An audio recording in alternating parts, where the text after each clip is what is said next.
नमो अरिहन्ताणं नमो सिद्धाणं नमो आयर्याणं नमो उवझायाणं नमो लोये सव्यसापूर्णम्। मैं ज्ञानानंद स्वभावी हूँ का पाठ प्रारंभ करते हैं। मैं ज्ञानानंद स्वभावी हूँ। मैं ज्ञानानंद स्वभावी हूँ। मैं हूँ अपने में स्वयं पूर्ण, पर की मुझ में कुछ गंध नहीं। मैं अरस अरूपी अस्पर्शी, पर से कुछ भी संबंध नहीं। मैं रंग राग से भिन्न, भेद से भी मैं भिन्न निराला हूँ। मैं हूँ अखंड चैतन्य पिंड, निज रस में रमने वाला। मैं ही मेरा करता धरता, मुझ में पर का कुछ काम नहीं।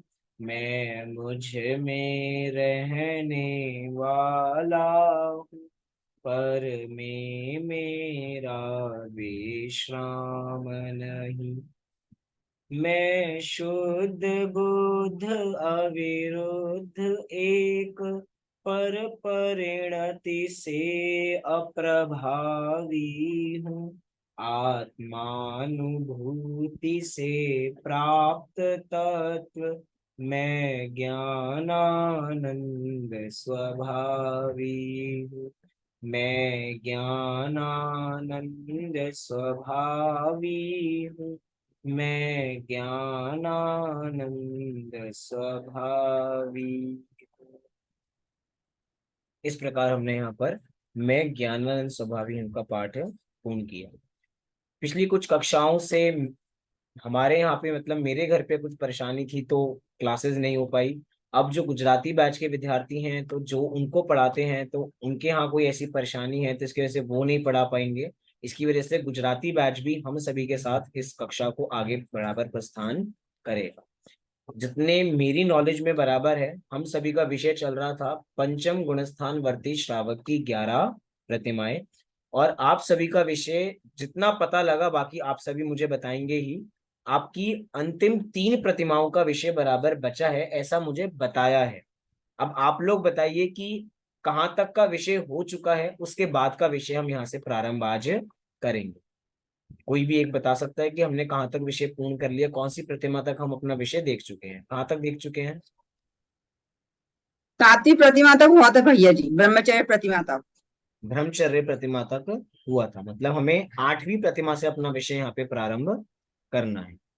चलिए, तो 8वीं प्रतिमा से अपना हम यहाँ पे विषय प्रारंभ करते हैं बिना किसी भूमिका को बनाए, क्योंकि आप सभी इस पाठ से परिचित ही हैं। ये पंचम गुणस्थान की बात चल रही है। पंचम गुणस्थान में 11 स्टेप्स हैं, 11 सोपान है, जहाँ पे चारित्र की पूर्णता धीरे धीरे की ओर, चारित्र की पूर्णता तो नहीं, चारित्र की वृद्धि की ओर हम आगे बराबर बढ़ते रहते हैं। तो चारित्र की वृद्धि 11 सोपान, 11 स्टेप्स के अंदर हमें यहाँ पे बराबर बताई है, जिसको हम यहाँ पे 11 प्रतिमाओं का नाम बराबर देते हैं। जिसमें सबसे पहली प्रतिमा का नाम है दर्शन प्रतिमा, दूसरी प्रतिमा का नाम है व्रत प्रतिमा, तीसरी सामायिक प्रतिमा, चौथी प्रोषदोपवास प्रतिमा, पांचवी सचित त्याग प्रतिमा, छठी दिवा मैथुन त्याग प्रतिमा, सातवीं ब्रह्मचर्य प्रतिमा। अब हमें 8वीं प्रतिमा से अपने विषय को प्रारंभ करना है। बहुत छोटा सा टेस्ट कहें या छोटी सी बात आप लोगों से पूछना चाहूंगा। ये जो दूसरा व्रत है, दूसरे व्रत का नाम है व्रत प्रतिमा। तो इन व्रत प्रतिमा में कौन से व्रत हैं, कोई मुझे बताएगा आप में से? पहली बात, हमारी क्लास में टोटल 7 लोग हैं, 8 लोग हैं मुझे मिला के। बाकी सबके कैमरे क्यों ऑफ है मुझे नहीं पता। अगर अनुकूल हो तो आप सभी अपने कैमरा ऑन करके ही बैठे बराबर, पता रहेगा कि हम अपना उपयोग कितना है और कितना नहीं है।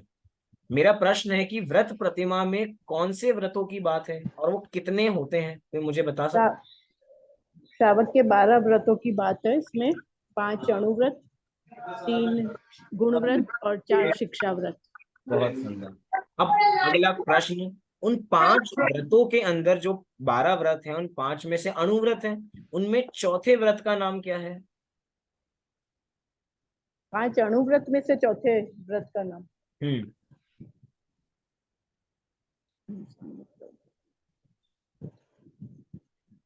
ब्रह्मचर्य प्रश्न हो व्रत। गया क्या? ब्रह्मचर्य व्रत आवे ना, ब्रह्मचर्य व्रत, ब्रह्मचार्याणु व्रत, सही है बराबर। तो मेरा ये प्रश्न आप सभी से है, आप भी एक बार विचार करना। मुझे नहीं पता इस प्रश्न की चर्चा हुई या नहीं हुई, हुई तो अच्छी बात है, नहीं हुई तो अभी बराबर होगी। इसके अंदर जो ये ब्रह्मचर्य अणुव्रत है, ये दूसरे नंबर का व्रत है। और अभी हम एक प्रतिमा देख रहे हैं, उस प्रतिमा का नाम भी क्या है? ब्रह्मचर्य प्रतिमा। तो क्या दोनों में कोई डिफरेंस है? क्योंकि वहां पे भी ब्रह्मचर्य की बात है, यहाँ पे भी ब्रह्मचर्य की बात है।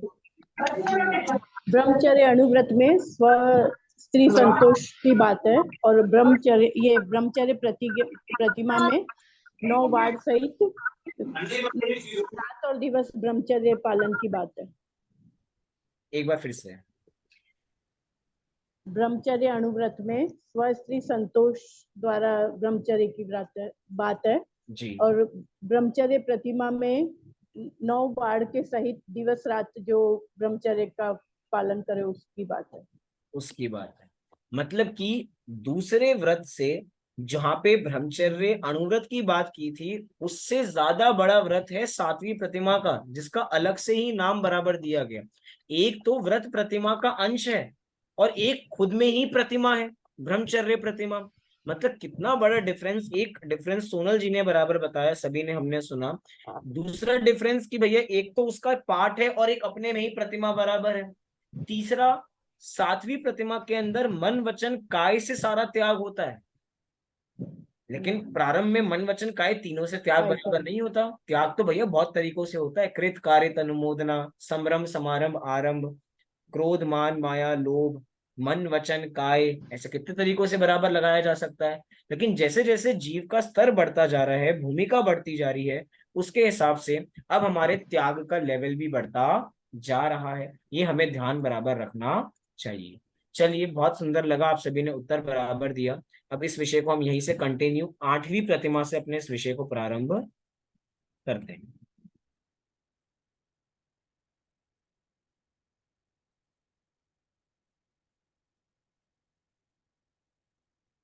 आठवीं प्रतिमा, जिसका नाम है आरंभ त्याग प्रतिमा। सभी को विषय दिखाई दे रहा होगा। एक छंद लिखा, बहुत सुंदर, उस छंद को हम यहाँ से पढ़ते हैं। जो विवेक विधि आदरे, करे न पापारंभ, सो अष्टम प्रतिमा धनी, कुगति विजय रणथंब, कुगति विजय रणथंब। क्या कहा? अब यहाँ से इसका अर्थ बराबर पढ़ते हैं। सामान्य सी बात है, 8वीं प्रतिमाधारी श्रावक की यथोचित शुद्धि निश्चय प्रतिमा है। याद है कि मैंने जब हमने पहली कक्षा देखी थी तो वहां ये देखा था कि प्रतिमा 2 प्रकार से है, निश्चय और व्यवहार। निश्चय प्रतिमा का स्वरूप हर जगह एक ही है कि आंशिक योग्य शुद्धि, उसी का नाम क्या है? उसी का नाम है निश्चय प्रतिमा। अब निश्चय मतलब प्रतिमा अपनी आत्मा में जीव की रमणता। अब भूमिका अलग अलग है, उसके हिसाब से वो स्तर धीरे धीरे बढ़ता जाएगा, लेकिन आत्मा की अनुभूति को ही यहाँ पे प्रतिमा निश्चय प्रतिमा के स्तर में बराबर कहा जाएगा। फिर आगे यहाँ पे बराबर कहा, संसार देह भोगों के प्रति उदासीनता व राग अल्प हो जाने के कारण उठने वाले विकल्प भी मर्यादित हो जाते हैं, वह बाह्य आरंभ का त्याग व्यवहार प्रतिमा है। क्योंकि निश्चय प्रतिमा दिखाई तो देगी नहीं, लेकिन बाहर से 8वीं प्रतिमा का लक्षण क्या है? तो कह रहे हैं कि भैया ये सारे लक्षण है। संसार देह भोगों के प्रति उदासीनता। पहली बात, कोई भी सम्यक दृष्टि जीव होगा उसको इन सब चीजों से उदासीनता ऑटोमेटिक होती ही है। उदासीनता का मतलब ये नहीं मुंह लटका के घूमना। उदासीनता माने कि उसमें रस नहीं आता, जिसको जहां रस आएगा, जहां आनंद बराबर आएगा, वहीं वो जाना बराबर चाहेगा। हम कह रहे हैं संसार में दुख ही दुख है, तो सम्यक दृष्टि जीव को आनंद नहीं आता, इसलिए उसके प्रति उदासीनता है, भोगों के प्रति उदासीनता है। हमें अभी जितना रस दिखाई दे,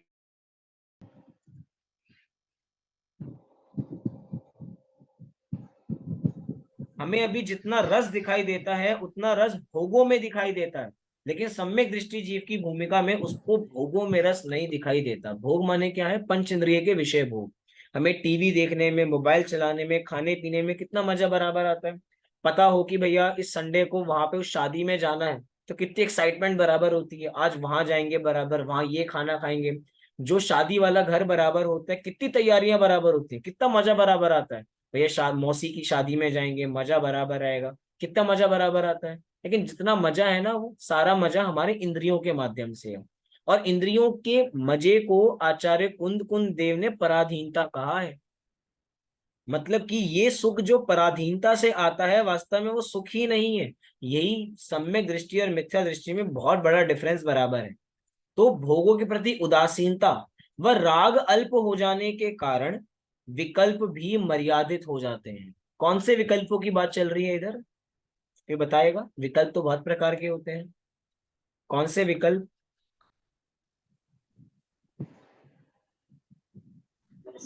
विषय भोगों के जो विकल्प होते हैं। अच्छा, ये स्वाध्याय का विकल्प, पूजा करने का विकल्प, इसका तो निषेध नहीं है। नहीं। इसका नहीं है, बहुत सुंदर, क्योंकि हम यहाँ पे व्यवहार प्रतिमा का स्वरूप देख रहे हैं। अगर निश्चय प्रतिमा होती तो वहां पे उन विकल्पों का भी त्याग हो जाता, उन विकल्पों की भी तिलांजलि देनी पड़ती बराबर। लेकिन ये व्यवहार प्रतिमा है, तो यहाँ पे जब विकल्प का निषेध किया जाता है तो हमें यही समझना है कि जो भी पाप के कार्य हैं, जो हमें पाप में लगाते हैं, उन सभी के निषेध की बात है।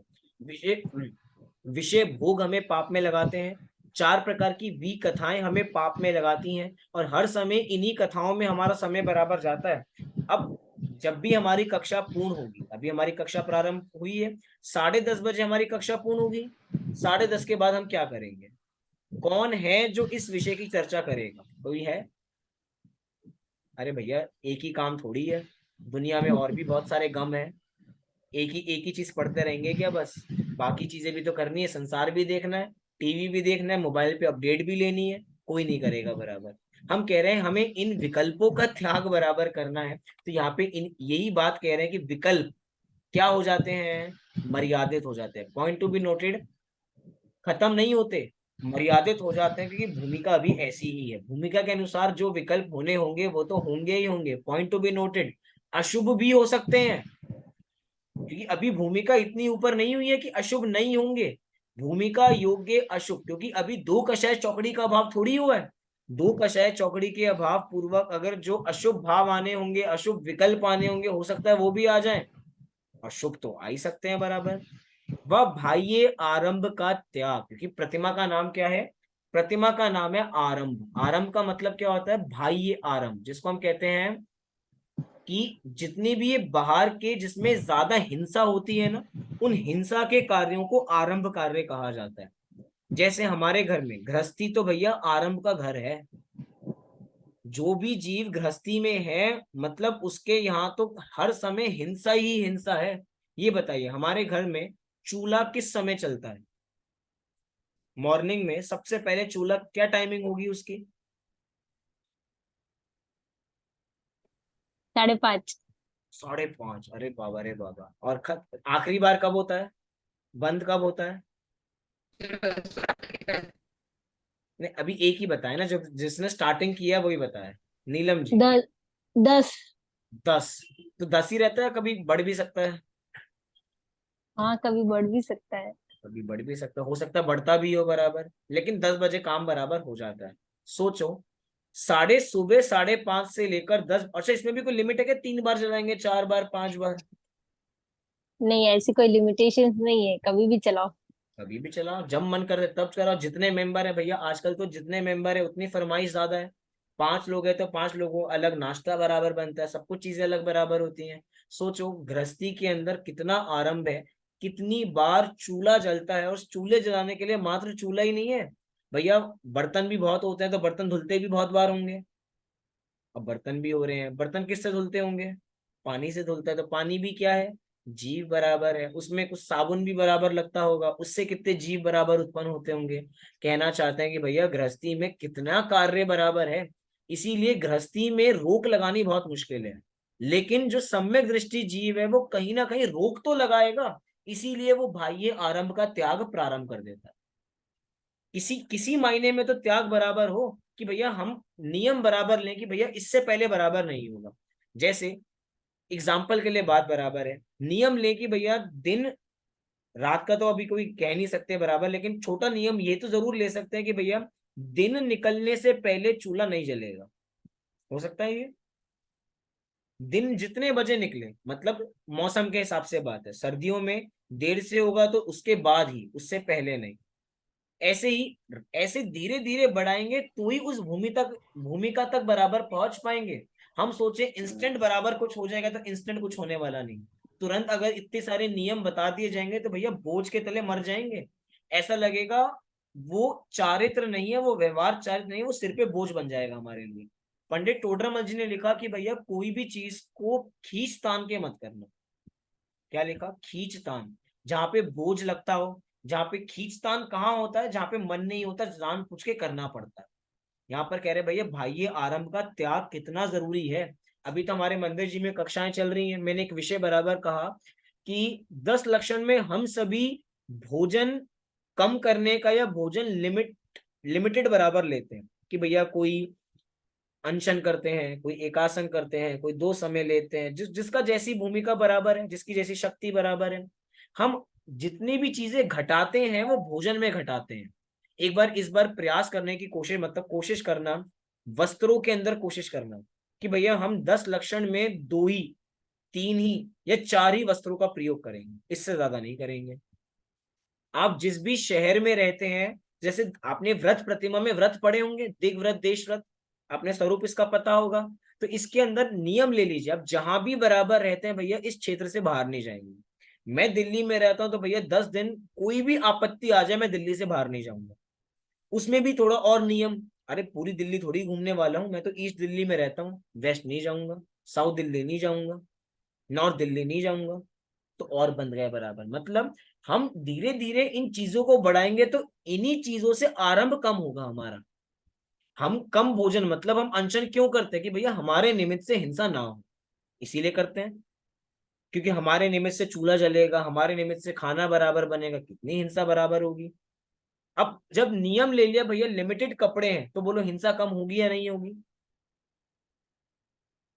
ऑटोमेटिक कम होगी। जितने भी ब्रह्मचारी हैं हमें उनके पास कम वस्त्र क्यों दिखाई देते हैं? सोचो, प्रैक्टिकल सोचो। दिखाने के लिए कि भाई हमारे पास कम वस्त्र हैं? अरे नहीं, इसके पीछे प्रैक्टिकल रीजन है कि कम पानी लगेगा, कम साबुन लगेगा, और वस्त्र भी कौन से चुने, ये भी सबसे बड़ी बात है।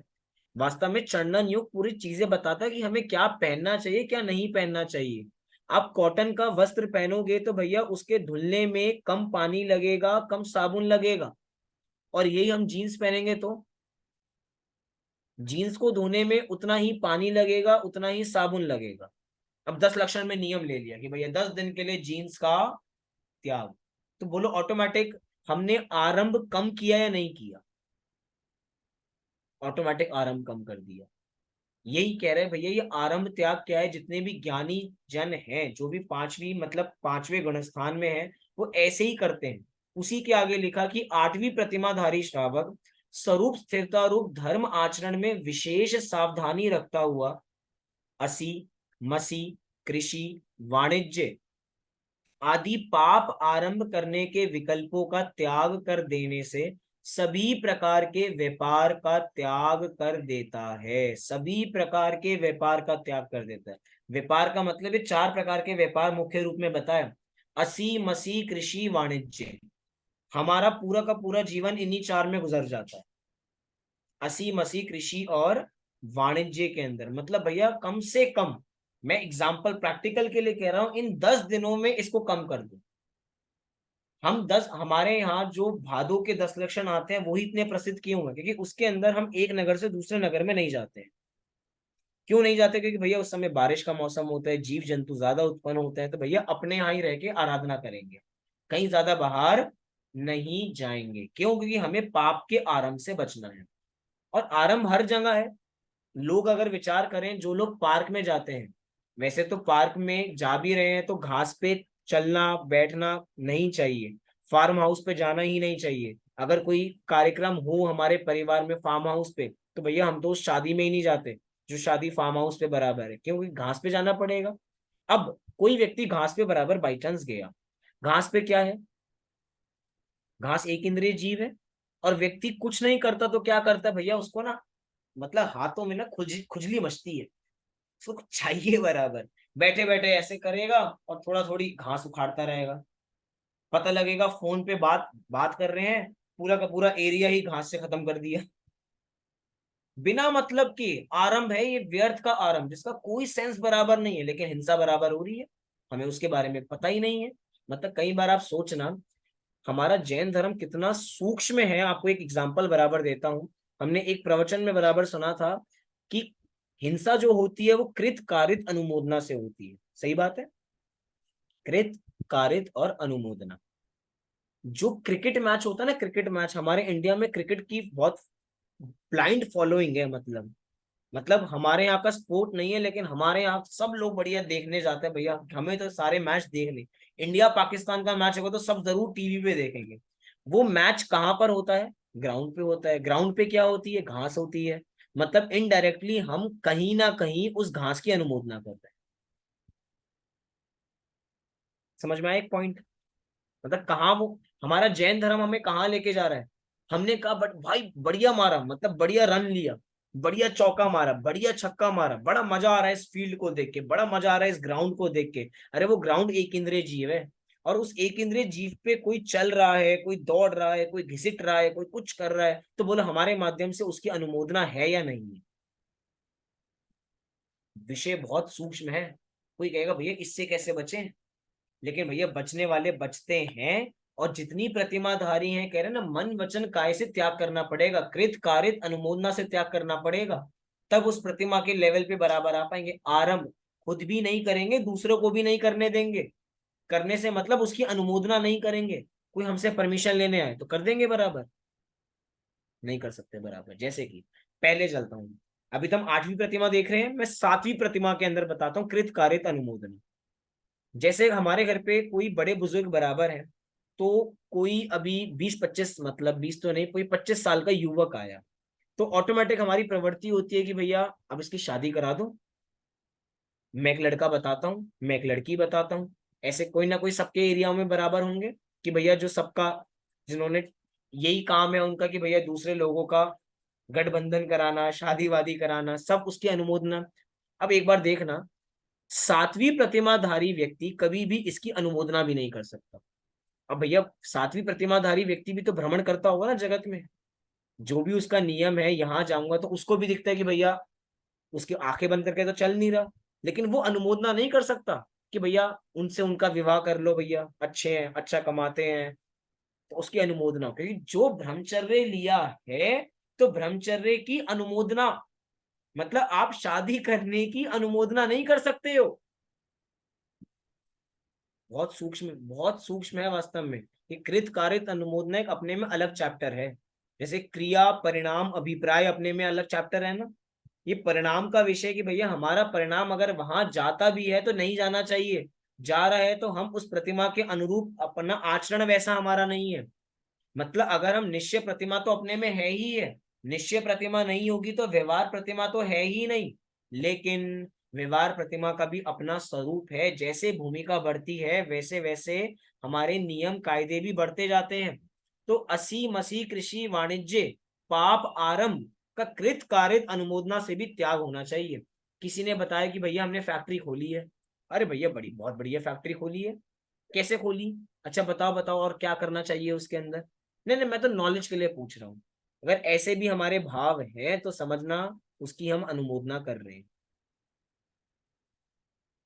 किस किस को ये विषय समझ में आ रहा है? आरंभ त्याग प्रतिमा का। आरंभ का त्याग मतलब आरंभ का त्याग करना है तो हर तरीके से आरंभ का त्याग होगा, ये नहीं कि भैया मैंने कर दिया।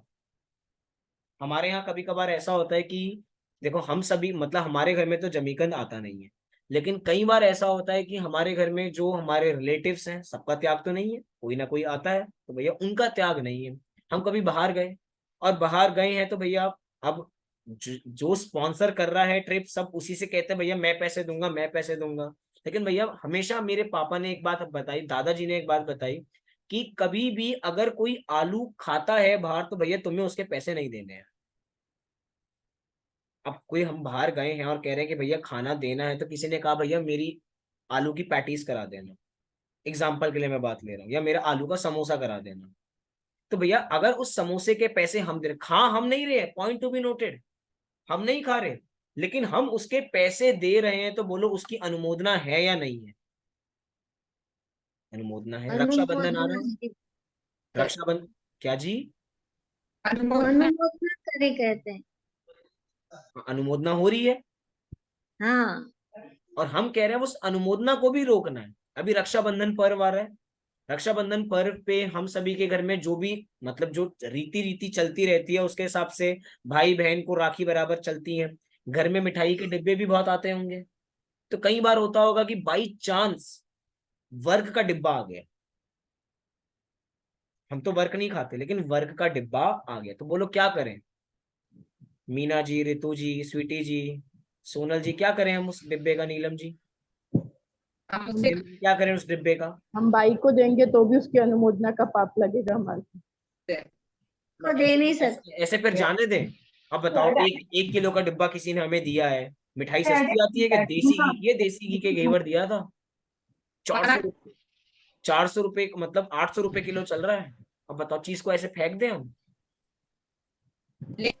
मना कर देंगे भैया कि हम दे देंगे तो ले नहीं सकते। मैं तुम्हें टाइम ही ना कर देती। मतलब हम सभी विषय को तो सब समझते हैं, हमें पता है कि वो अनुमोदन है, लेकिन आप विचार करो कि हम ये काम करते हैं नहीं करते हैं। हमें वो फेंकते हो थोड़ा लगता है अरे किसी के पेट में चला जाएगा, हम नहीं खाएंगे तो प्रैक्टिकल में नहीं लेते हम। प्रैक्टिकल में नहीं लेते, हम नहीं खाते, चलो कोई तो खा लेगा बराबर। बाई चांस हम किसी की शादी में गए, आजकल गिफ्ट हैम्पर्स चलते हैं, मतलब लोग बाहर के पैकेट्स का कॉम्बो बनाते हैं और दे देते हैं। और कई बार हो गया भैया आलू के चिप्स का पैकेट आ गया, बोलो क्या करें? फेंकना पड़ेगा भैया। ऐसे कैसे फेंक दें हम? 25 रुपए का पैकेट है, वैल्यू है, 25 रुपए की वैल्यू नहीं होती क्या? पर जो पाप लगेगा उससे भी ज्यादा लगेगा ना भैया। अच्छा, मतलब आप कहने लगा 25 रुपए में 50 रुपए का पाप लगेगा, अनुमोदना का पाप लगेगा।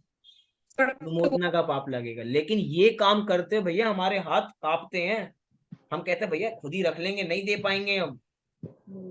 और सबसे बड़ी बात, अगर हमारे साथ ऐसा होता है ना, हमारे घर में बाई चांस कुछ आ जाए, हम डब्बे को ऐसे नहीं फेंकते हैं, हम पैकेट को ऐसे नहीं फेंकते, पैकेट को खोल के फेंकते हैं।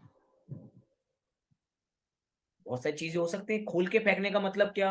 अरे भैया बाहर ऐसे बहुत लोग हैं जो उसको भी बीन के खा लेते हैं। सर तो बर्फ वाली मिठाई आएगी, उसको फेंक देने का अपन। देखो लग रहा है ना थोड़ा सा, कैसे फेंके? नहीं इतनी बड़ी महंगी मिठाई है, काजू कतली आई है, पता नहीं कितने रुपए सर, किलो चल महंगी रही की है। बात नहीं सर, वो ऐसे लगता है ना खाने की चीज डस्टबिन में फेंक रहे हैं, ऐसा हो जाता है। खाने की, अब बताओ क्या करें? अगर हम वास्तव में ये चीज अगर हम अपने जीवन में रंच मात्र भी अप्लाई करें ना, तो हम पाप से बच सकते हैं। हम शादी में जाते हैं, आजकल ट्रेंड है कि भैया कोई ना कोई मिठाई का डिब्बा हमें मिलता है। हम क्या करते हैं, पहले ही व्यक्ति से पूछ लेते हैं भैया इसमें कोई वर्क की चीज तो नहीं है? अगर वर्क की चीज है तो हमें नहीं चाहिए। इससे क्या हुआ? ना हमारी अनुमोदना हुई, और ना हमें उसको फेंकना पड़ा, ना हमें कोई गिल्ट हुई। और अब हम हमारे घर में हम सबको मतलब रिलेटिव्स में भी पता है कि भैया ये वर्क की मिठाई नहीं खाते तो नहीं लेके जानी। बाई चांस तब भी कहीं ना कहीं से घूम के आ गई, तो भैया उसको हम खोलते हैं, कितनी अच्छी मिठाई हो, कितना ही जीभ लपलपा रही हो, तो भी उसको डस्टबिन में तुरंत फेंक देते हैं। मतलब मैं ये बात बताना चाह रहा हूँ, जैसे जैसे हमारे स्टेप्स आगे बढ़ते हैं, तो हमें उसकी अनुमोदना भी बंद करनी है। हम नहीं खाते इसका मतलब ये नहीं काम वाली बाई तो खा लेती है, उसको दे दो। भैया उसको क्यों दे दो? हम उसको आलू की अनुमोदना कराएंगे कि आलू अच्छा होता है? पॉइंट सुनना, मतलब कहा बहुत जा सकता है, लेकिन भैया समय की सीमा है, उसके हिसाब से बराबर चलते हैं। तो यहाँ पर कह रहे हैं विकल्पों का त्याग कर देने से सभी प्रकार के व्यापार का त्याग कर देता है। इसी का नाम है आरंभ त्याग प्रतिमा। चलिए अगली प्रतिमा की ओर आगे बढ़ते हैं। अगली प्रतिमा का नाम है परिग्रह त्याग प्रतिमा। शब्दों से हमें समझ में आ रहा है, परिग्रह का त्याग हमें यहाँ पर करना है। आपसे प्रश्न पूछूंगा बाद में। व्रत प्रतिमा के अंदर भी, अणुव्रतों के अंदर 5वें व्रत का नाम परिग्रह त्याग ही है, और यहाँ पे भी परिग्रह त्याग है। आपको इसका अंतर बराबर आप मुझे बताना है। पहले श्लोक पढ़ते हैं। जो दशदा परिग्रह को त्यागी, सुख संतोष सहित वैरागी, समरस संचित किंचित ग्राही, सो श्रावक नो प्रतिमा वाही। जो दशधा परिग्रह को त्यागी, दशधा माने 10 प्रकार का परिग्रह। 10 प्रकार का परिग्रह, अरे हमने तो सुना है कि परिग्रह तो 24 प्रकार का होता है। परिग्रह कितने प्रकार का? 24 बाह्य परिग्रह। हाँ, बाह्य परिग्रह, बहुत सुंदर। तो ये जो 10 प्रकार के परिग्रह की बात है, वो ये बहिरंग परिग्रह है। जो अंतरंग परिग्रह है वो तो 14 प्रकार का बराबर होता है। तो कह रहे जो दशदा परिग्रह को त्यागी, सुख संतोष सहित वैरागी, वही जीव सुख संतोष से बराबर रहता है। मतलब हमें कुछ चीज को त्यागना है तो त्याग में सुख है, ग्रहण में सुख नहीं है। बाकी धर्मों में ग्रहण में सुख बताया जाता है, हमारा धर्म सबसे अलबेला है, सबसे अनमोल धर्म है जो ये बात कहता है भैया त्याग में सुख है। कोई चीज छोड़ोगे तो सुख मिलेगा, ग्रहण करने में सुख नहीं है। देखो क्या अर्थ लिखा। नवमी प्रतिमा धारी श्रावक की शुद्धि और भी बढ़ जाती है, वह निश्चय परिग्रह त्याग प्रतिमा है। वही मतलब 8वीं से और शुद्धि बढ़ गई, इसका मतलब क्या हो गया, वो हो गई निश्चय परिग्रह त्याग प्रतिमा। मतलब आत्मा की शुद्धि इंक्रीमेंट होता जा रहा है। इसको कहेंगे कि पंचम गुणस्थान वर्ते योग्य आंशिक शुद्धि की वृद्धि, इसी का नाम है निश्चय प्रतिमा। कांस्टेंट परिभाषा 11 की 11 प्रतिमाओं में यही लगती है। फिर आगे कहा, उसके साथ कषाय मंद हो जाने से अति आवश्यक सीमित वस्तुएं रखकर बाकी सभी 10 प्रकार के परिग्रह त्याग करने का शुभ भाव व बाह्य परिग्रह त्याग व्यवहार परिग्रह त्याग प्रतिमा है। अब बहुत मुश्किल काम है सच्ची में, ये तो सबसे मुश्किल है। 5 पापों में ये पाप लगता ही कहाँ है? बोलो परिग्रह पाप है क्या? एक घर तो और होना चाहिए ना, अभी एक ही है मेरे पास, दिल्ली में एक ही है। 2 तो और होने चाहिए कम से कम। नहीं है ऐसा नहीं, एक बॉम्बे में भी होना चाहिए, मुश्किल है मिलना लेकिन होना तो चाहिए ना। मैं गोवा जाऊं तो गोवा भी एक होना चाहिए। एक गाड़ी से क्या होगा सच्ची में मेरा, आजकल तो जितने फैमिली मेंबर्स होते हैं उतनी गाड़ी होती है, उतना तो चाहिए बराबर। थोड़ा ज्यादा मिलेगा ना मुझे तो ही मुझे सुख है बराबर, कम में सुख बराबर नहीं है। कितने कपड़े होने चाहिए कि मैं सुखी हूँ? अरे भैया घर पे आके देखो, अलमारी की अलमारी भरी पड़ी है। एक अलमारी तो ऐसी है कि मैंने उसमें कपड़े कभी पहने ही नहीं, टैग के टैग लगे पड़े हैं अभी तक। हमें इसी में आनंद आता है बराबर। आजकल भैया जूतों का फैशन बहुत हो गया है। जूतों का फैशन माने जिसके पास जितने ज्यादा मल्टी कलर के जूते हैं ना, स्नीकर्स, जिसका आज मतलब आजकल का यूथ स्नीकर्स के पीछे पागल है कि भैया हमारे पास स्नीकर्स होने चाहिए। अब भैया स्नीकर 1 2 3 4 मल्टीपल ब्रांड्स होने चाहिए। अब जितनी चीजें हम बढ़ाते जाएंगे भैया वो परिग्रह बढ़ ही रहा है, कम नहीं हो रहा। और जितना परिग्रह बढ़ रहा है उतनी टेंशन बढ़ती जा रही है। अब स्नीकर्स अलग होने चाहिए, स्पोर्ट्स वियर अलग होने चाहिए, कैजुअल वियर अलग होना चाहिए, घर का वियर अलग होना चाहिए, चप्पल अलग होनी चाहिए, सैंडल अलग होनी चाहिए। अरे भैया 15-20 जोड़ी तो हमने चप्पलों जूतों में ही रख ली है। अब उसके ऊपर के कॉम्बिनेशन कितने सारे होने चाहिए। अब सोचो एक बार, परिग्रह धीरे धीरे बढ़ता ही जा रहा है। कभी कभार अपने घर का स्टोर रूम देखिए, हम सभी के घर में स्टोर रूम है? नहीं है। देखो जो फ्लैट्स में रहते हैं उनको हो सकता है उनके पास ना हो, लेकिन जो व्यक्ति का घर है ना उसके घर में पक्का कोई ना कोई स्टोर रूम होता ही होता है। हम कभी अपने 3rd फ्लोर पे जाते हैं तो 3rd फ्लोर पे हमने स्टोर रूम बना रखा है। उस स्टोर रूम में वो सारा सामान है जो हमारे दादाजी के जमाने का है। वो दादाजी के जमाने का जो दादाजी खुद यूज नहीं करते, लेकिन उसके बावजूद भी हमने संभाल कर रख रखा है, ये समझ के कि कभी काम आएगा। मैंने तो कभी यूज नहीं किया, लेकिन एक पहले चलता था, ट्रेन में लोग जाते थे, ट्रेन में सफर करते थे तो चलता था बिस्तर बंद, मतलब लोग अपना पूरा बिस्तर अपने साथ लेके जाते थे, ना उसी के अंदर जाते। सामान होता था, उसी के अंदर बिस्तर होता था। अभी कुछ साल पहले हमने वो बिस्तर बंद बेचे अपने घर में। अब सोचो इतना परिग्रह तो ऐसा जो व्यर्थ का हमारे पास रखा हुआ है। वो पंखा जो धीरे धीरे ऐसे मुड़ता है ना, उसमें भी अटकता है वो मुड़ने में, वो इतना टेबल फैन पुराना संभाल कर रख रखा है, कभी काम आएगा? कभी काम नहीं आएगा वो। आजकल हर समय ट्रेंड इतनी जल्दी बदलता है, जो सूट 20 साल पहले का है वो सूट हमने आज तक आज भी रख रखा है भैया, वो ट्रेंड चेंज हो गया, लेकिन उसके बावजूद भी भैया मैंने वो संभाल कर रख रखा है, मैं कभी तो उसको पहनूंगा बराबर। अरे भैया परिग्रह है, अंदर ही अंदर सड़ रही हैं वो चीजें बराबर, कभी पहनने वाले नहीं है उन चीजों को बराबर। अब सोचो घर में ऐसा कितना परिग्रह हमारे पास है जो हमारे पास है और वो कभी हम यूज नहीं करते। लेकिन व्यक्ति आजकल स्टेटस किसमें समझता है? जिसके पास जितना बड़ा परिग्रह, उसके पास उतना बड़ा उसका स्टेटस। सही बात है ना जिनेंद्र जी? जिसके पास जितनी बड़ी गाड़ियां, उसका उतना बड़ा स्टैंडर्ड। क्या है कि आजकल इंडिया में, एक मैंने आर्टिकल पढ़ा था, इंडिया में परचेजिंग पावर बढ़ गई है। परचेजिंग पावर बढ़ गई है तो परचेजिंग पावर से, क्योंकि ईएमआई का ऑप्शन आ गए हैं, तो लोग दिखावे में बहुत जीते हैं। लोगों के पास खाने के लिए नहीं है, लेकिन ईएमआई से सारी चीजें भरते हैं। गाड़ी भी ले लेंगे, माइक्रोवेव भी ले लेंगे, सारी फैसिलिटीज, आईफोन भी ले लेंगे, और सबकी किस्त जमा करते जा रहे हैं। किसकी वजह से? एक स्टेटस सिंबल की वजह से। वो खाया हुआ सेब दिखना चाहिए हमारे हमारे साथ, बस।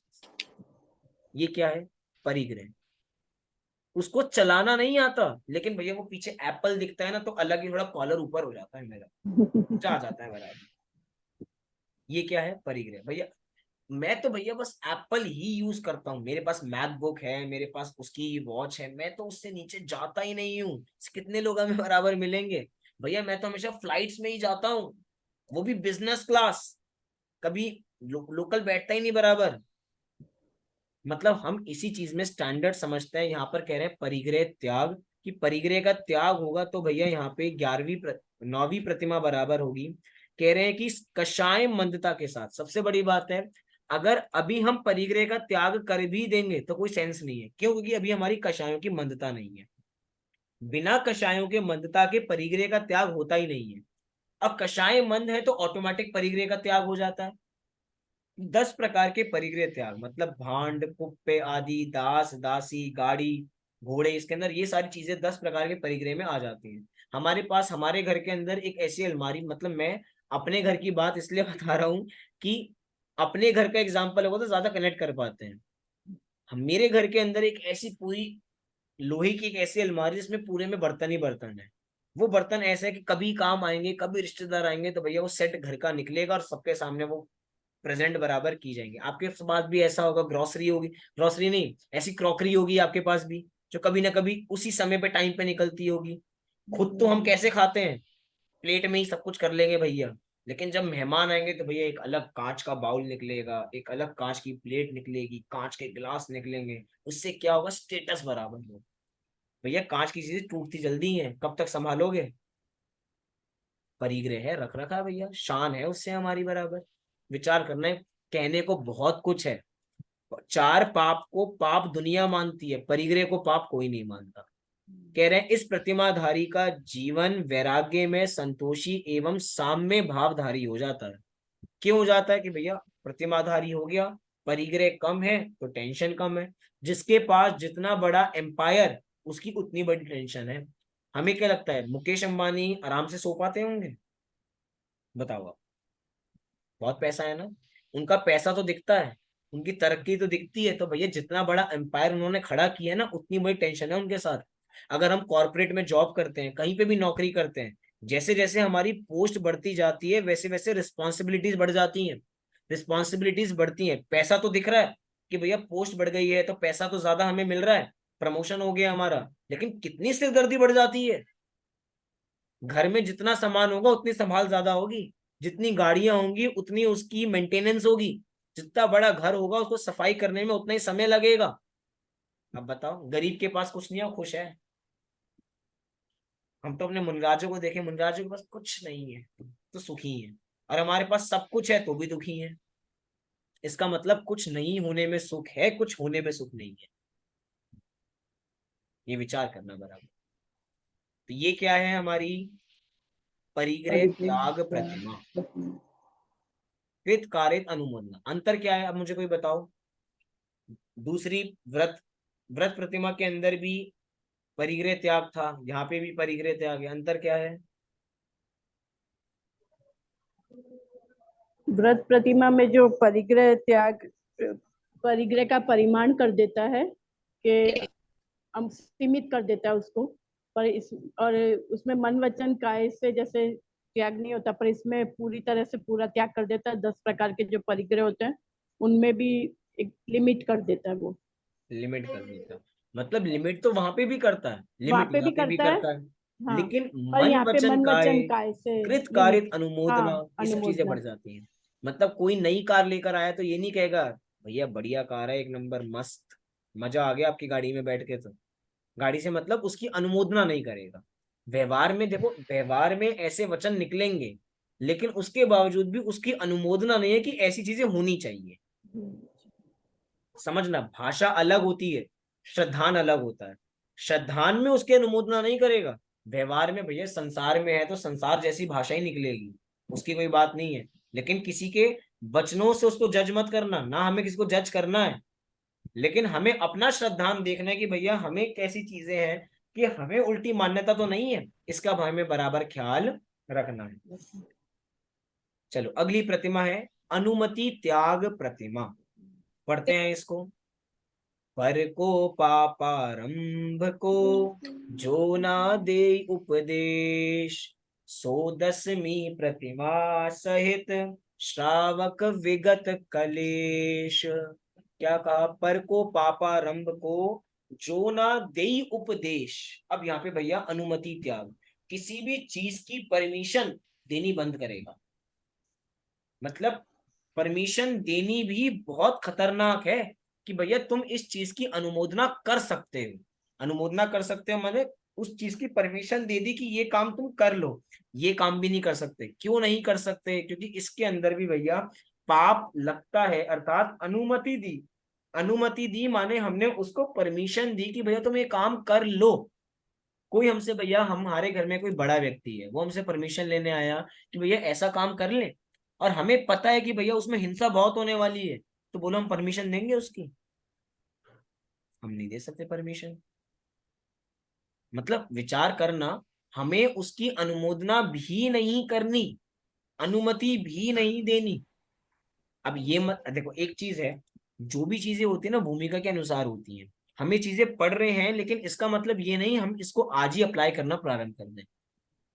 अगर आज अप्लाई करेंगे तो अच्छी बात है, लेकिन आज अप्लाई करेंगे तो खींच तान से अप्लाई करेंगे, क्योंकि अभी हमारी वैसी भूमिका नहीं है ना। जो भी कार्य होता है वो उस भूमिका के अनुरूप ही होता है। लेकिन इतना समझे कि अगर हम अनुमोदना कर रहे हैं तो वो गलत काम कर रहे हैं, अगर हम अनुमति दे रहे हैं तो गलत कर रहे हैं। कोई हमसे पूछने आया रात की शादी के बारे में, एग्जाम्पल दे रहा हूँ, अनुमोदना कर दे? जेएनयू में रात की शादी होती है क्या? नहीं, नहीं होती। जेएनयू में नहीं। जमीकत बनता है क्या? नहीं, नहीं बनता। तो मतलब हमें उसकी अनुमोदना भी नहीं करनी। आप नहीं जाओगे ना तो उसकी अनुमोदना नहीं है। अरे क्या थोड़े पकवान ही तो मिलेंगे, पकवान में भी क्या जमीकंद बना रखा है, खाओगे क्या आलू? आलू प्याज खाओगे क्या? हम तो खाते ही नहीं भैया, हमारा त्याग है उसका। तो बोलो उसमें जाके क्या मतलब है, बराबर क्या मिल जाएगा हमें? कुछ नहीं मिलेगा। तो भैया हमें उसकी अनुमोदना नहीं करनी, उसकी अनुमति भी नहीं देनी। परमिशन देनी बहुत बड़ा पाप हो सकता है। कभी विचार करो, कभी कभार जितनी भी गवर्नमेंट जॉब्स है ना, गवर्नमेंट जॉब से आप एक बार सोचो, जो व्यक्ति आईपीएस बना, जो व्यक्ति आईएएस बना, और सोचो वो जैन है, मैं एग्जाम्पल के लिए बात कर रहा हूँ, कोई व्यक्ति जैन है, तो बोलो अगर उस नगर में बूचड़ खाना खुलना है तो उसकी परमिशन लगेगी या नहीं लगेगी? उस एरिया में शराब की दुकान खोलनी है, तो बोलो उसकी परमिशन लगेगी या नहीं लगेगी? लगेगी जिनेन्द्र जी? लगेगी। साइन करना पड़ेगा, वहां जाना पड़ेगा, उसका रिबन काटना पड़ेगा, ना चाहते भी अनुमोदना करनी पड़ेगी, ना चाहते हुए नहीं। इसलिए कह रहे हैं कि भैया जैन धर्म में काम चुनो भी तो सही चुनो। मतलब जो लिमिटेशंस हमारे यहाँ बताइए ना कि जैनियों को क्या ही काम करना चाहिए, बाकी नहीं करना चाहिए।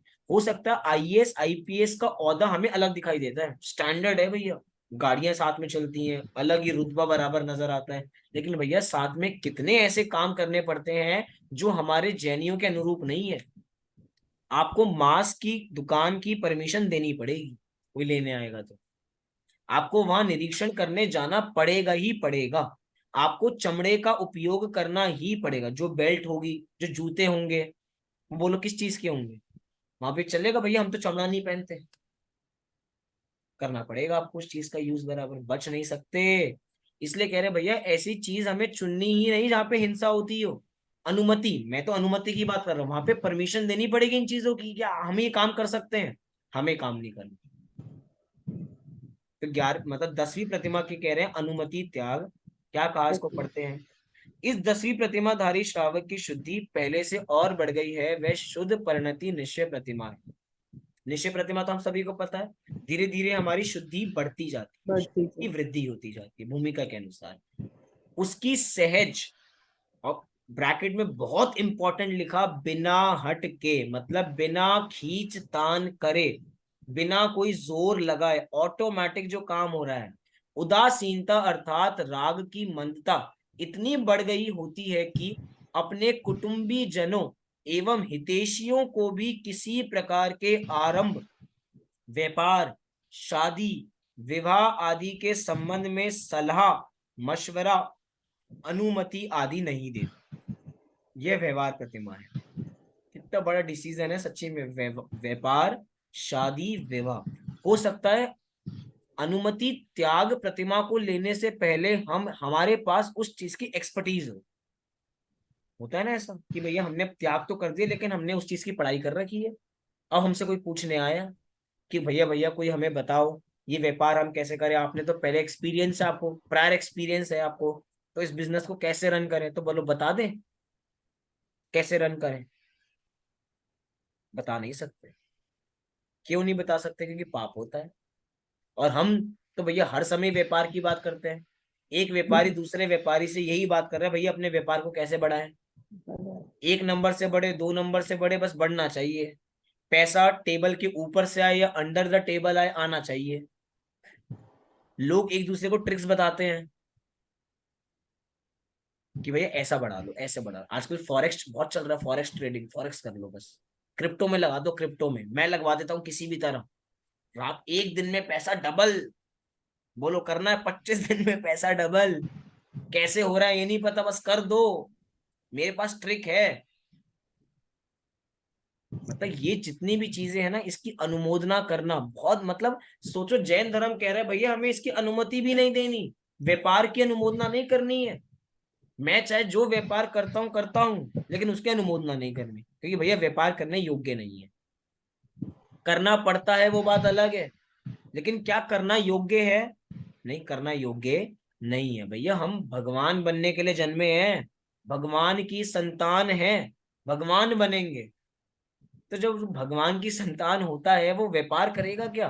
और कर भी रहे तो मजबूरी है, जरूरी नहीं है, तो हमें उसकी अनुमोदना भी नहीं करनी। तो अनुमति त्याग में हाईलाइट करके पॉइंट लिखा, व्यापार, शादी, विवाह आदि में संबंध में सलाह नहीं देगा। मतलब एक ऐसे जोक्स बहुत चलते हैं कि भैया शादियों के अंदर फूफा जी हर समय खड़े हो जाते हैं सलाह देने के लिए, काम कुछ करना नहीं होता, बस सलाह देने आ जाते हैं, ऐसा करो, ऐसा करो, ऐसा करो। मैंने एक जोक सुना था कि भैया शादी के घर में 2 बातें हर समय होती रहती हैं। एक तो शादी वाले घर में 2 चीजें हर समय बनती रहती हैं, एक तो चाय और लोगों के मुंह। हर बात पे चाय बन जाती है, हर बात पे लोगों के मुंह बन जाते हैं कि भैया सलाह देते रहते हैं, ऐसे कर लो, ऐसे कर लो, उसको इतना पैसा दे दो, वहां पे ये कर दो, यहाँ पे ऐसा कर दो, वहां पे ये कर देंगे। अरे सलाह नहीं देनी। सोचो क्यों कहा, क्योंकि भैया ये वी कथाएं है ना, वी कथाओं में समय बिताएंगे तो आत्मा की कथा कब करेंगे? इसीलिए अनुमोदना नहीं करते, पीछे हो जाओ।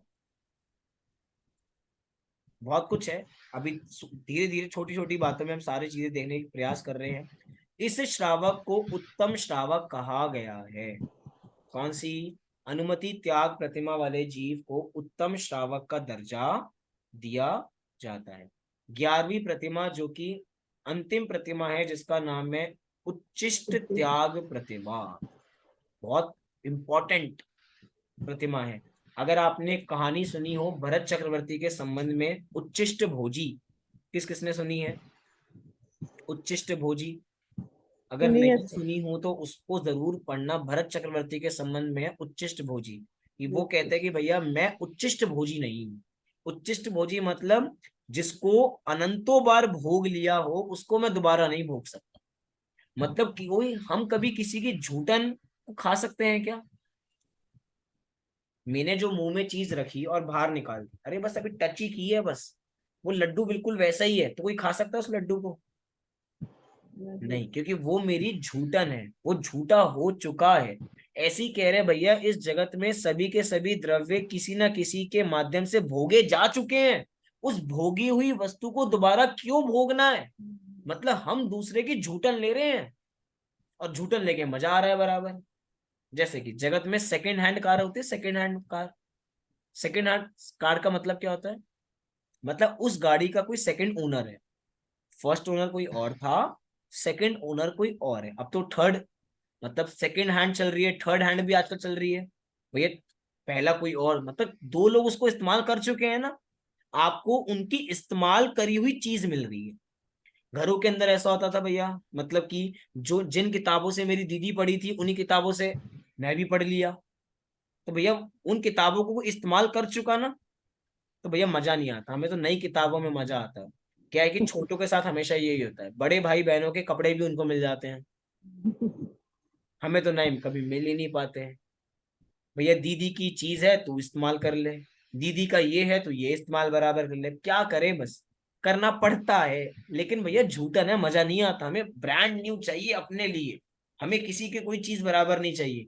उच्छिष्ट मतलब भैया जो चीज किसी के द्वारा भोगी गई है हम उसको नहीं भोगेंगे, इसका त्याग। शब्दों के माध्यम से बताया। क्या कह रहे हैं इसको आप देखो। ग्या एक सेकेंड। 11वीं प्रतिमा, 11वीं प्रतिमा श्रावक का सर्वोत्कृष्ट अंतिम दर्जा है। यह श्रावक दो प्रकार के होते हैं, क्षुल्लक एवं एलक। मतलब 11वीं प्रतिमा के भी दो स्टेप बांट दिए, एक हो गए क्षुल्लक और एक हो गए एलक। इस प्रतिमा की उत्कृष्ट दशा एलक होती है, मतलब एलक बड़े हैं क्षुल्लक छोटे हैं। इसके आगे मुनि दशा होती है। मतलब अंतिम स्टेप है पंचम गुणस्थान का एलक और क्षुल्लक। कौन होते हैं एलक और क्षुल्लक, आइए इसके बारे में थोड़े समय में बराबर देखते हैं। आपसे चाहूंगा कि आप में से कोई एक एक पैराग्राफ बराबर पढ़ते जाएं, तो हम इस विषय को यहाँ पे हम पूर्ण बराबर कर पाएंगे। कौन है जो सबसे पहले पढ़ेगा? पढ़िए स्वीटी जी। आप अपना कैमरा ऑफ करिए क्योंकि थोड़ा नेट की डिस्टरबेंस है थोड़ी, तो वॉइस प्रॉपर नहीं आ रही है। अब आ रही भैया? अब आ रही है। इस प्रतिमा वाले श्रावक की परिणति में वितरागता बहुत बढ़ गई होती है। वह निर्विकल्प दशा भी जल्दी जल्दी आती है और अधिक काल ठहरती है। उनकी यह अंतरंग शुद्ध परिणति निश्चय उद्दिष्ट त्याग प्रतिमा है तथा इसके साथ होने वाले कषाय मंदता रूप बहिर्मुख शुभ भाव तदनुसार बाह्य क्रिया व्यवहार उद्दिष्ट त्याग प्रतिमा है। बहुत सुंदर। यही बात बराबर की कि निश्चय से तो निर्विकल्प दशा बढ़ती जाती है, अर्थात शुद्धि बढ़ती जाती है। और अगर बाहर में बात करें तो उसी के साथ कषाय मंदता के साथ भाई बाहर में क्रिया होती रहती है। अगला कोई और पढ़े। ऐसी दशा में ऐसी दशा में पहुंचने वाले श्रावक की संसार देह आदि से उदासीनता बढ़ जाती है। इस प्रतिमा के धारक श्रावक मुनि के समान नव कोटि पूर्वक उद्दिष्ट आहार के त्यागी व घर कुटुंब आदि से अलग होकर स्वच्छंद विहारी होते हैं। देखो अभी तक 10वीं प्रतिमा तक घर कुटुंब का त्याग नहीं किया था, लेकिन 11वीं प्रतिमा में आते आते घर कुटुंब का त्याग हो गया। मतलब नव कोटि पूर्वक उच्चिष्ट आहार के त्यागी हो जाते हैं। उच्चिष्ट आहार अभी आगे बताएंगे उच्चिष्ट आहार क्या है। अगर नीचे देखना है तो यहाँ पे फुट नोट में दिया, उच्चिष्ट आहार माने मुनि एलक क्षुल्लक के निमित्त से बनाई गई वस्तुएं उच्चिष्ट की श्रेणी में आती है, जिसके उद्देश्य से बनाई जाती है। जिसके उद्देश्य से जो चीज बनाई जा रही है वो उच्छिष्ट हो गई। हमारे मुनिराज कभी भी उद्देश्य से बना हुआ आहार नहीं लेते हैं। मतलब अगर उनके उद्देश्य से आपने आहार बनाया है तो गलत है। हमने तो मुनिराज के निमित्त से बनाया है, लेकिन उनके निमित्त से या उन्होंने कहा कि भैया हमें ये चीज चाहिए, पहले तो बात तो कहेंगे नहीं, लेकिन अगर कह रहे हैं तो उनके निमित्त से हिंसा हो गई ना। तभी कहा जाता है भैया हमारे मुनिराज स्वच्छंद प्रवृत्ति के होते हैं, उनका विहार, उनको कहा जाता है हमारे मुनिराजों को अतिथि। ऐसी एलक और क्षुल्लक को भी कहा जाता है अतिथि। इनकी आने की कोई तिथि पक्की नहीं है, जिनकी आने की कोई तिथि पक्की नहीं है, तो बोलो उनके निमित्त से भोजन बनेगा क्या? उनके, हमारे निमित्त से बना है, बना, क्योंकि जितना भी हिंसा का चीज है वो श्रावक के खाते में है। आगे जैसे जैसे लेवल बढ़ता जाता है भैया उनके निमित्त से कोई हिंसा नहीं होती। तो घर कुटुंब आदि से भी अलग हो गए हैं और स्वच्छंद होकर विहार करते हैं, किसी से बंधते नहीं है। सबसे बड़ी बात, ये लोग समय नहीं दे सकते। मतलब भैया हम इस तारीख से इस तारीख पे यहाँ पर होंगे, ऐसा हम कहते हैं ना, भैया अगर आपको हमसे मिलना है तो यहाँ आ जाओ, हमने तिथि निश्चित कर दी। मुनराज ऐसी तिथि निश्चित कर सकते हैं? भैया अभी अगस्त चल रहा है, सितंबर के महीने में 19 तारीख से 28 तारीख तक के 10 लक्षण के समय पे मैं यहाँ पर हूंगा, ऐसा कह ही नहीं सकते।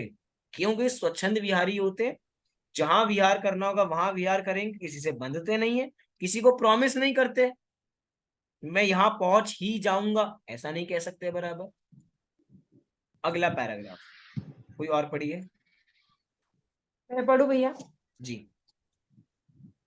एलक दशा में मात्र लंगोटी एवं पिच्छी कमंडलू के अतिरिक्त बाह्य परिग्रह का त्याग हो जाता है। क्षुल्लक दशा में अनासक्ति भाव एलक के बराबर नहीं हो पाते, अतः उनकी आहार विहार की क्रियाएं एलक के समान होने पर भी लंगोटी के अलावा ओढ़ने के लिए खंड वस्त्र यानी चादर तथा पिच्छी के स्थान पर वस्त्र रखने का एवं केश लौंच के बजाय हजामत बनाने का तथा पात्र में भोजन करने का राग रह जाता है। राग रह जाता है, बहुत सुंदर। एलक और क्षुल्लक में डिफरेंस बताया कि एलक दशा में तो मात्र लंगोटी, पिच्छी और कमंडलू के अतिरिक्त बाह्य परिग्रह का त्याग होता है, क्योंकि एलक सबसे उत्कृष्ट दशा है पंचम गुण स्थान। लेकिन जो क्षुल्लक है वो एलक से कम है, अभी एक स्तर नीचे है। तो भैया अभी एलक, मतलब अभी उनकी अनासक्ति है, मतलब अभी आसक्ति है। आसक्ति है तो क्या है, तो उस आसक्ति की वजह से एलक के बराबर नहीं पहुंच पाते। इसीलिए आहार विहार की क्रियाएं एलक के समान होने पर भी लंगोटी के अलावा ओढ़ने के लिए एक खंड वस्त्र, खंड वस्त्र माने एक चादर, खंड नहीं, खंड में तो दो वस्त्र हो जाएंगे। कितना बड़ा लॉजिक बराबर है, खंड में दो हो जाएंगे और अखंड में एक ही वस्त्र बराबर रहेगा। तो ओढ़ने के लिए खंड वस्त्र चादर तथा पिछी के स्थान पर वस्त्र रखने का एवं केश लोच के बजाय हजामत बनाने का तथा पात्र में भोजन करने का राग रह जाता है। मतलब इनके पास, बाकी मुनिराज तो केश लोच करते हैं, ये केश लोच नहीं करते, हजामत बनाते हैं। वहां पर एलक के पास मात्र लंगोटी है, यहाँ पर लंगोटी के साथ साथ एक अखंड वस्त्र भी है। वहां पर एलक के पास, एलक जी के पास पिछी है और यहाँ पे उसी पिछी के स्थान पर वस्त्र रखने का परमिशन बराबर यहाँ पर मिलती है। ये सब कुछ इसीलिए है क्योंकि अभी इतना राग रह जाता है, इतना छूट नहीं पाता। जैसे आगे लेवल बढ़ेगा तो वो चीजें भी बराबर छूट जाएंगी। अभी जितना राग है उस भूमिका के अनुसार तो वो चीजें बराबर रहती है। आगे कोई पढ़िए। सर मैं पढ़ूं? पढ़िए। इस प्रतिमा के धारक श्रावक नियम से ग्रह विरति होते हैं। जिस प्रकार मुनि को अंतर मुहूर्त के अंदर अंदर निर्विकल्प आनंद का अनुभव तथा निरंतर वितरागता वर्तती रहती है, वह भावलिंग है और उसके साथ होने वाला 28 मूल गुण आदि का शुभ विकल्प द्रव्यलिंग है और तद अनुकूल क्रिया को भी द्रव्यलिंग कहा जाता है। उसी प्रकार पंचम गुण स्थान वर्ती श्रावक की, जिसमें कभी कभी स्वरूपानंद का निर्विकल्प अनुभव हो जाता है, ऐसी निरंतर वर्तती हुई यथोचित वितरागता वह भाव प्रतिमा अर्थात निश्चय प्रतिमा है एवं तद तद प्रतिमा के अनुकूल शास्त्र विहित कषाय मंदता रूप भाव द्रव्य। अभी इतना करते हैं, उसके बाद अगले पेज पे बराबर जाएंगे। बहुत सुंदर। यहाँ पे मुनिराज का उदाहरण देके इसी बात को स्पष्ट बराबर किया कि जिस प्रकार मुनिराज को दो प्रकार से बांटा, एक भावलिंग और एक द्रव्यलिंग। भाव है तो भावों से है, और द्रव्यलिंग को क्या कहा, पॉइंट टू बी नोटेड, द्रव्यलिंग को भी दो कहा कि 28 मूल गुण आदि का शुभ विकल्प, वास्तव में वो शुभ विकल्प है द्रव्यलिंग, और उस शुभ विकल्प में जो क्रियाएं होती हैं उसको भी व्यवहार से द्रव्यलिंग कह दिया जाता है।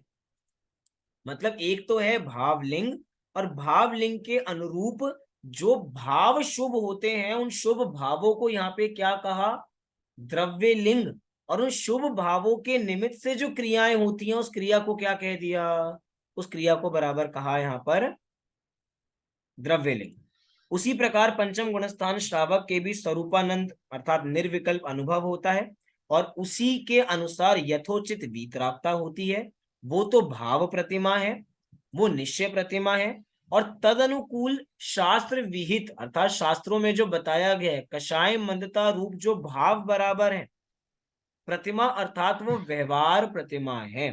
तदनुकूल बाहर की क्रियाओं का व्यवहार प्रतिमा के साथ निमित्त नैमित्तिक संबंध होने से उन क्रियाओं को भी व्यवहार प्रतिमा कहा जाता है।